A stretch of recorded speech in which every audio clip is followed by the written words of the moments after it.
Hola, vamos con el siguiente capítulo de la guía básica del mentor, el sentido de la mentoría.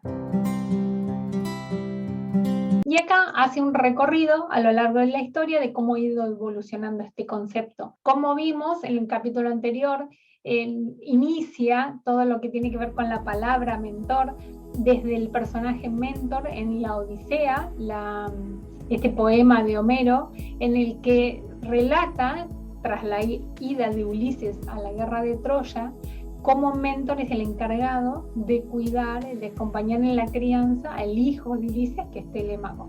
Así que desde ese lugar, desde ese momento, digamos, el concepto de mentoría como tal y el término de mentor tienen su origen en esta mitología. Y ambos conceptos, ¿no? Ambas ideas de mentoría y mentor, dice, buscan que el mentorado desde el conocimiento clasifique y ordene las ideas, desde el entendimiento las desglose y estudie, y desde el amor las ejecute y plasme.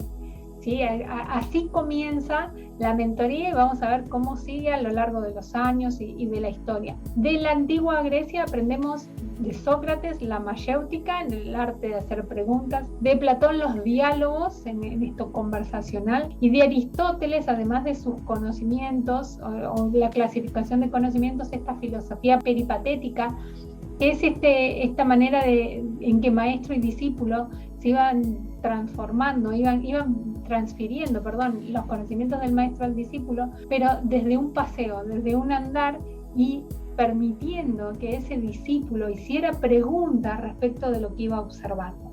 Sí, esta es la idea de esta filosofía peripatética, dicha así muy a grandes rasgos, pero poniendo el foco en eso de que el mentorado sería el discípulo en aquel entonces, tenía licencia, tenía permiso para preguntarle a ese maestro sobre lo que iba observando. En la Edad Media se distorsiona un poco el vocablo, se pasa de maestro a discípulo y discípulo como se venía utilizando más a profesor-alumno.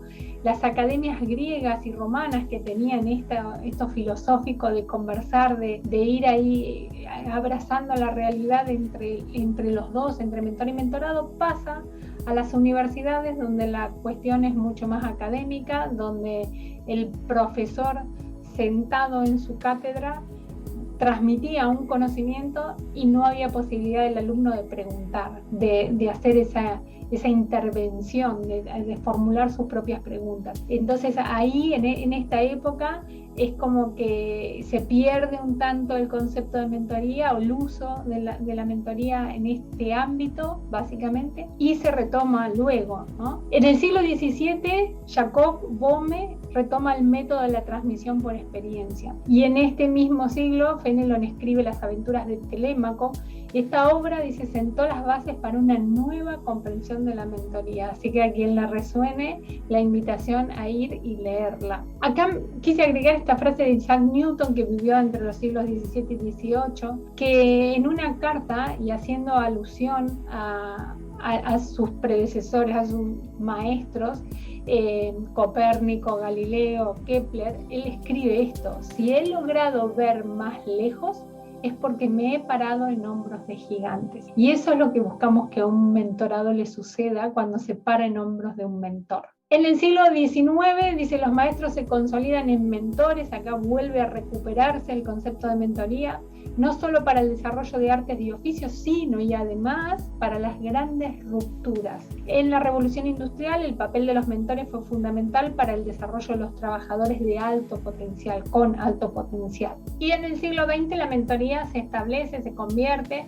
en una estrategia maestra para impulsar emprendimientos de todo tipo. Y así como emprendimientos, personas, que también hay sobrados ejemplos de personas de renombre, personas conocidas como estas que están acá y muchísimas más, que agradecen el involucramiento de mentores en sus vidas, que reconocen la importancia que han tenido para alcanzar lo que han alcanzado. Así que como estos que están aquí, tantísimos más. En el siglo XXI la mentoría sigue creciendo, y en representación queríamos traer esta película y el ejemplo que viene a continuación, porque está lleno, está plagado de ejemplos de personas y de organizaciones que han alcanzado muchísimo porque se han dejado guiar por mentores. pero esta película de Harry Potter que tiene este vínculo de él con el director, con su mentor, que es el director del colegio, que no solo lo va formando, entrenando, acompañando en todo lo que tiene que ver con su desempeño académico dentro del colegio, sino que lo va acompañando a crecer, a dotarlo de recursos para la vida misma. Y como ejemplo del siglo XXI, el de esta compañía, Rolex, una compañía centenaria. Esta compañía ha sabido valorar toda la experiencia y por eso actualmente, creo que desde el año 2002, desarrolla un programa de mentoría filantrópico de la organización llamado Iniciativa Artística Rolex para Mentores y Discípulos.